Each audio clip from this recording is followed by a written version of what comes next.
Hi, I'm Alex McCord and welcome to The Real Deal on thestir.com. Today we have episode 6 of the FYI Network's Married at First Sight, as well as catching up on the first 2 episodes of WeTV's David Tutera's Celebrations.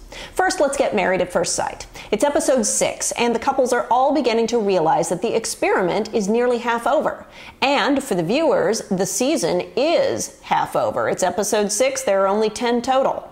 The experiment, for those catching up, is that they married a complete stranger, are living together for 5 weeks, and then deciding whether to stay together or get divorced. The matches were made by a panel of 4 experts who tried with each couple to create the perfect match.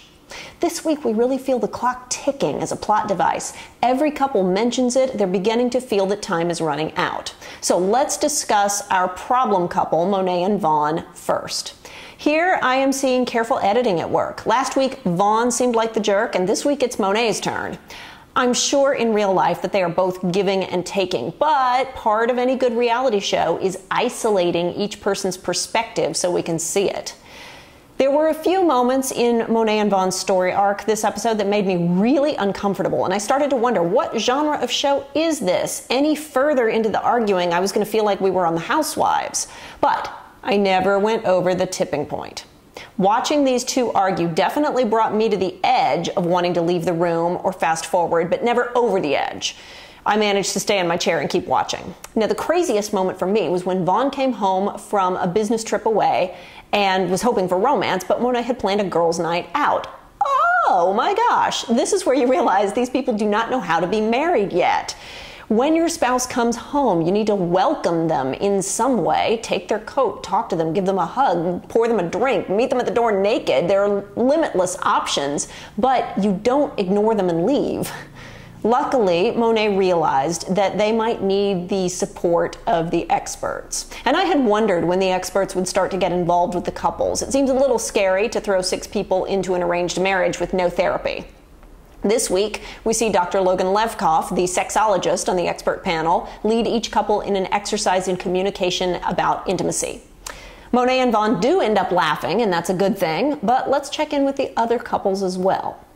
Courtney is quite rightly scared that there won't be enough time for Jason to open up to her before the experiment is over. And it's interesting to me that Jason and Courtney and Monet and Vaughn have the same issue, but they express it in completely different ways. Jason and Courtney are very similar and communicate in similar ways, just like Monet and Vaughn. It might be an age thing, but Monet and Vaughn are exploding all over each other, relentlessly giving each other their opinion, whereas Jason and Courtney are simply not discussing the hard stuff with each other or friends. Notice that when Jason and Courtney meet up with pals, the pals all want details, and they both clam up. Dr. Levkoff asks Jason and Courtney whether they've discussed things like birth control, and surprise, surprise, they haven't. While Jason and Courtney have a sweet, loving relationship with no fighting that the viewers have seen, it looks like they're keeping it sweet by way of ignoring the hard stuff. And anyone who has ever been married knows that's not going to fly. If you buy a house, you don't do that without a thorough inspection. Same thing with a marriage. Just because you discuss when you want to have children doesn't mean you have to get pregnant tomorrow. Let's hope that Dr. Levkoff's fishbowl exercise gets them talking more. On a side note, I'm obsessed with those fish bowls. I want one for our house too. And I think there's a merchandising opportunity here for FYI and the experts. They need to put together a box of relationship questions curated by the experts, sell it for, I don't know, $19.95 on FYI's website. Go make some money. But let's get back to the couples and Jamie and Doug. These two are starting to remind me of being in middle school when I was obsessed with Sybil Shepherd and Bruce Willis on Moonlighting. Oh. All right, if you don't know what I'm talking about, Google it. But Jamie and Doug have growing emotion between them. There are one-liners that they bounce off each other. There's tentative romance, and there's the tension of will they or won't they rip each other's clothes off in a fit of passion.